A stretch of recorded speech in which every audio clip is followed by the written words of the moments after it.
The Syrian civil war is a tragedy of immense proportions, a conflict that has reshaped the region and affected countless lives. It has brought untold suffering to millions, displacing families and creating a humanitarian crisis of unprecedented scale. The conflict began in 2011, sparked by the wave of the Arab Spring that swept across the Middle East.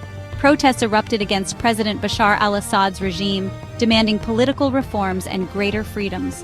What began as internal dissent quickly escalated into a full-blown civil war, engulfing the nation in violence and chaos. External actors, each with their own agendas, poured fuel on the fire, turning Syria into a battleground for regional and global powers.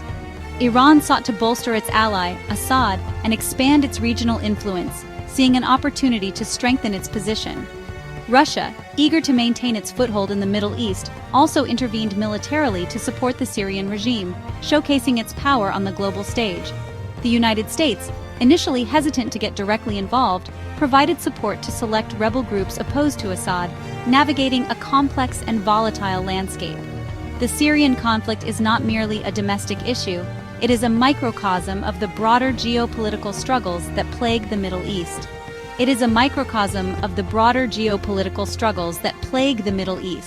Reflecting the deep-seated rivalries and strategic interests of various nations. The involvement of regional and global powers has turned Syria into a proxy battleground, where competing ideologies and strategic interests clash. It is a stage for competing ideologies and strategic interests, making the conflict even more complex and difficult to resolve. This complex web of alliances and rivalries has made a devastating situation even more intractable, with no clear end in sight. The Syrian people have paid the heaviest price, enduring unimaginable hardships and suffering. The conflict has resulted in a staggering humanitarian crisis, with millions of people displaced and in desperate need of aid. Hundreds of thousands have been killed, leaving behind a trail of grief and loss. Millions have been internally displaced or forced to flee their homes, seeking refuge in neighboring countries and beyond, often facing uncertain futures. The international community has struggled to respond effectively to this crisis, with efforts often hampered by political divisions and competing interests. The Syrian civil war serves as a stark reminder of the human cost of conflict, highlighting the devastating impact on ordinary lives. It highlights the urgent need for peaceful resolutions and international cooperation, emphasizing the importance of diplomacy and dialogue in resolving such complex crises. Benjamin Netanyahu, Israel's longest-serving prime minister, has consistently viewed the Syrian civil war through the lens of Israeli security and regional interests. His tenure has been marked by a strategic focus on safeguarding Israel's borders and countering threats from neighboring regions. Netanyahu's calculus in Syria has been shaped by three primary objectives: ensuring the security of Israel's northern border, containing Iranian influence, and maintaining a strategic advantage in the region. These objectives have driven Israel's military and diplomatic actions in the Syrian theater. Disrupting the flow of weapons to Hezbollah has been a critical component of this strategy. Hezbollah, a Shiite militant group based in Lebanon, has long been a thorn in Israel's side, and Netanyahu has been determined to cut off its supply lines. The Syrian conflict, unfolding on Israel's doorstep, presented both risks and opportunities. On one hand, the chaos of war threatened to spill over into Israeli territory. On the other, it provided a chance to weaken adversaries and reshape the regional balance of power. Netanyahu has been unwavering in his belief that Iran poses an existential threat to Israel. He has consistently highlighted Iran's nuclear ambitions and its support for terrorist organizations as key dangers that must be addressed. He has repeatedly warned of Iran's nuclear ambitions and its support for terrorist organizations like Hezbollah. These warnings have been a central theme in his speeches at international forums, including the United Nations. The Syrian conflict, from Netanyahu's perspective, provided Iran with a golden opportunity to establish a permanent military presence in Syria. This presence, he argued, would pose a direct threat to Israel's security, creating a new front for potential conflict. This presence, he argued, would pose a direct threat to Israel's security. To counter this, Israel has conducted numerous airstrikes targeting Iranian positions and weapon shipments in Syria. Disrupting the flow of weapons from Iran to Hezbollah, a Shiite militant group based in Lebanon, has been another cornerstone of Netanyahu's Syria policy. By targeting these supply lines, Israel aims to weaken Hezbollah's military capabilities and reduce the threat it poses. Hezbollah, designated as a terrorist organization by many Western countries, has been a persistent adversary of Israel. Its growing arsenal, supplied by Iran, has been a major concern for Israeli security planners. Netanyahu has argued that Iran has been using the chaos of the Syrian civil war to funnel sophisticated weapons to Hezbollah, bolstering its military capabilities and posing a significant threat to Israel's northern border. This has necessitated a proactive and aggressive Israeli response. To counter these perceived threats, Netanyahu has adopted a multi-pronged approach, combining diplomacy, covert operations, and occasional public pronouncements. This strategy aims to keep Israel's adversaries off balance and maintain a strategic upper hand in the volatile region. While much of Israel's involvement in the Syrian civil war has been shrouded in secrecy, it is no secret that the Israeli military has conducted numerous airstrikes inside Syria. These operations have been part of a broader strategy to counter perceived threats from neighboring countries and non-state actors. These strikes, often unacknowledged publicly by the Israeli government, have primarily targeted Iranian military infrastructure, which Israel views as a significant threat to its national security. The presence of Iranian forces in Syria has been a point of contention, with Israel determined to prevent Iran from establishing a foothold near its borders. Weapons convoys destined for Hezbollah, a militant group that has long been an adversary of Israel. By targeting these convoys, Israel aims to disrupt the supply of advanced weaponry that could be used against it in future conflicts, and, on occasion, Syrian government forces.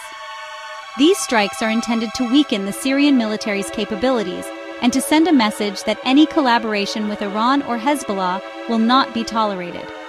The Israeli government, while rarely confirming or denying specific operations, has maintained that it has the right to act unilaterally to prevent the transfer of advanced weapons to Hezbollah and to counter Iran's military entrenchment in Syria. This stance is rooted in a broader doctrine of preemptive defense, which has been a cornerstone of Israeli military strategy for decades. These covert actions have not come without risks. The complexity of the Syrian battlefield, with its myriad factions and foreign interventions, means that any Israeli strike carries the potential for unintended consequences. On several occasions, Israeli strikes have elicited retaliatory fire from Syrian forces or their allies, raising concerns of a wider escalation. Such incidents underscore the fragile nature of the situation and the constant threat of a broader conflict. Israel's covert war in Syria has been marked by a delicate balancing act. The Israeli military must navigate a complex web of alliances and enmities, ensuring that its actions do not inadvertently provoke a larger regional war. On the one hand, Israel has sought to prevent the Syrian conflict from spilling over its borders and to degrade the capabilities of its enemies. This involves constant surveillance and intelligence gathering to preempt threats before they materialize. On the other hand, it has been wary of being drawn into the quagmire of the Syrian civil war, or provoking a major confrontation with Iran or Russia. The presence of Russian forces in Syria adds another layer of complexity, as any miscalculation could lead to a direct clash with a major world power. This clandestine campaign has been a defining feature of Netanyahu's premiership, reflecting his willingness to use all means necessary to safeguard Israeli security interests. His approach has been both praised for its decisiveness and criticized for its potential to escalate tensions in an already volatile region. While Israel's military interventions have undoubtedly played a role in shaping the trajectory of the Syrian civil war, it is crucial to acknowledge the multifaceted nature of the conflict. The Assad regime's own actions, marked by brutality and repression, were the primary catalyst for the uprising that plunged Syria into chaos. The regime's indiscriminate use of force against peaceful protesters, its detention and torture of dissidents, and its collective punishment of civilian populations fueled the flames of rebellion. As the conflict escalated, the Syrian government's reliance on its military and allied militias, often accused of war crimes and human rights abuses, further alienated large segments of the population. The regime's actions created a self-fulfilling prophecy. The brutality it unleashed to quell the uprising radicalized the opposition, leading to the emergence of extremist groups that exploited the chaos and further fragmented the country. While external actors like Israel, Iran, Russia, and the United States have all played significant roles in shaping the course of the Syrian civil war. It is essential to remember that the conflict's roots lie in the Syrian government's own repressive policies and its violent response to the legitimate grievances of its people. As we delve into the regional power vacuum, it's crucial to understand the ripple effects this has on neighboring countries. The absence of a dominant power creates a landscape ripe for conflict and instability. Smaller nations, often caught in the crossfire, struggle to maintain sovereignty and security.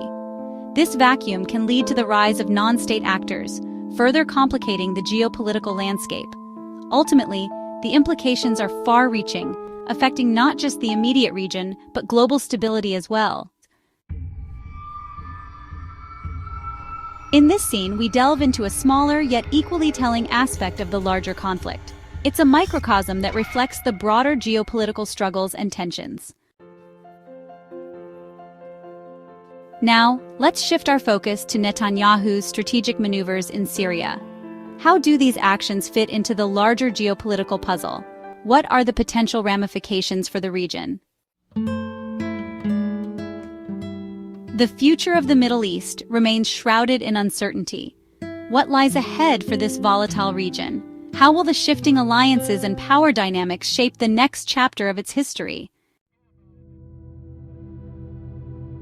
Finally, we confront the ethical dilemmas and the profound human cost of these geopolitical games. What moral questions arise from the decisions made by leaders? And most importantly, how do these decisions impact the lives of everyday people?